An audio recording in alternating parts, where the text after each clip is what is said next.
Guilherme, beleza? Vamos para um tutorial bem rápido aqui para tirar seu certificado de vacinação do Covid, para poder viajar, entre outras coisas. Seu cartão de vacina, né? Basta você aqui ó, no conectsus.saude.gov.br/home ou acessar o aplicativo na Play Store, que vai estar o print aí na tela para você poder acompanhar. Qualquer um dos dois, o procedimento é o mesmo. Você faz o acesso, no caso da página aqui, o acesso cidadão. Você vai cair na tela de login. O seu login é o seu CPF. E ele vai estar cadastrado na sua conta gov.br. Se você nunca criou ou nunca pediu um seguro de desemprego, nunca usou nenhum serviço do governo, você primeiro precisa clicar aqui ó, em crie sua conta gov.br ou na opção equivalente no próprio aplicativo. Você cria sua conta e digita o seu CPF.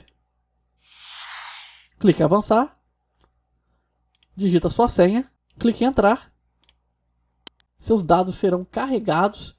Aqui você vai ter os seus dados pessoais. Você pode olhar, confirmar se está tudo certo.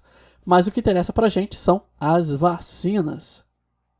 Você vai em vacinas. Ele vai informar aqui que é a carteira, né? No caso da página, no aplicativo não lembro se aparece essa mensagem, mas é o mesmo caminho. Aqui você vai ter as doses que você tomou. Não tem problema, você clica nelas. Vai ser mostrado os detalhes das doses que você aplicou. Você vai lá embaixo e clica em certificado de vacinação. Clica nele. E pronto, seu certificado foi carregado. Agora você pode clicar nessa setinha aqui para exportar ele para um arquivo PDF e você imprimir, para poder levar para algum lugar.